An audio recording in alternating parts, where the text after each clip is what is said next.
We're taking a look here at the Tour Edge Pro 721 fairway wood. The Pro 721 line's a limited release because it fits a smaller demographic of golfers. But as you can see by looking down, we do have some familiar technology that comes over from the C721 line, starting with this Ridgeback technology. Now, Ridgeback acts as a spine, goes right down the middle, and it will brace for more power, especially on centered strikes. Off to the sides of it, you see the dual carbon wings. Now, the carbon wings, they wrap all the way around to the sole, and that saves a ton of weight, which gets repositioned low and forward in these fairway woods. Now, shape-wise, it's a much more compact head. We're talking 155 cc's versus around 185 for the C721, so it's significantly smaller. That will definitely appeal to the better golfer and the guy who really wants to go at it. The deeper face, it's going to be great off the tee, and something that you want something as a driver alternative, this is going to be the club for you. Now, what you can't see because of this angle is there is a flight tuning system. We've got a couple of the weights here. This one here is 15 grams versus a 3 gram here. They're positioned on the extreme outer edges of this club, so you'll be able to swap it and really fine tune your ball flight. Now let's head over to the hitting bay and see what we can do. Moving to the hitting bay with James, he has the Pro 721 3-wood in his hands, and James is a pretty good ball speed player, so let's see what he can do.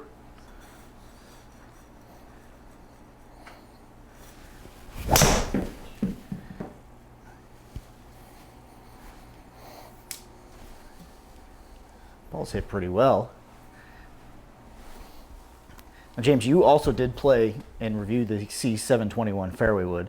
So what do you see looking down the differences to your eye from what you remember? It's definitely a lot shorter from front to back than the regular 721 is, which you'd expect with this based on how they've done the weight profile and where the adjustability is in the head.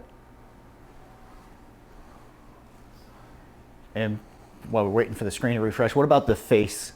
The face definitely a little deeper on this one. A little bit deeper. That's a really shallow head, which made it really good off of the turf. But this one kind of leans towards the guy who's going to hit 3-wood off the tee more.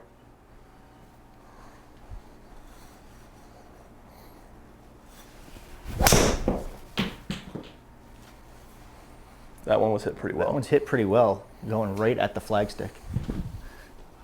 One thing is, it's got a really crisp sound on it, Dean. It's not really muted. It's not super metallic, which with the crown technology, it's kind of what I saw in the driver whenever I got to play it. It's a blend of sounds that you don't really get a whole lot. Yeah, they really did a good job perfecting that sound. That carbon crown and the way it wraps around really does a good job. All right, well, let's see if we can get a couple more. 42-yard peak height.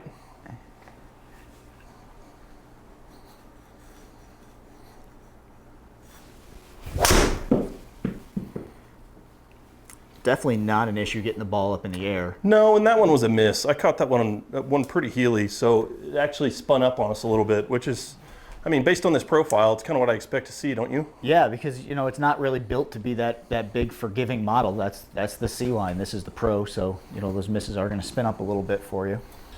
I don't know, should we try to hit one off the deck? Let's have some fun. Okay.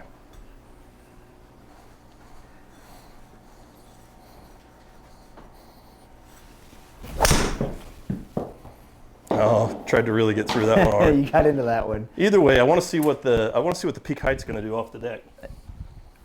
You know, it was still a nice ball flight, curved a little bit to the left, but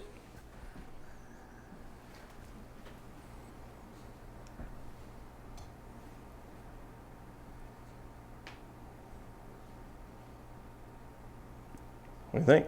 there we go. You know, launching at 13 and spinning at 28. I think we've got some data to look at too. Well, let's take a look at it. Okay, James, so taking a look at the numbers, pretty solid performance. Definitely. It's a lot of what I would expect given the design, the way that it's supposed to set up off the tee. I mean, this is supposed to be a more tee-heavy club compared to the regular C721. So yeah, we look at that very top one. That ball was mashed, man. 154 ball speed. You really got into that. It's a lot of ball speed. The biggest part of the story for me is the peak height that we saw on all of them off the tee. Even my miss on the fourth shot, which was really low heel. So we got to see the spin come up a lot. Either way, me ending up in that 38+ yard territory is really good off of a 3-wood, especially one of this profile. Yeah, because not one that you would look at and be like, hey, this is going to be the high flyer of the club. That's the C721 line. The Pro one, you think a little more penetrating, but your peak height, really good. Definitely, and obviously fit's going to matter a lot here and what setup's in it, but this tended to be one that really leaned towards what works well for me. So we do have the one that's disabled there, not to screw up the numbers. That's the one that we hit off the turf without the tee.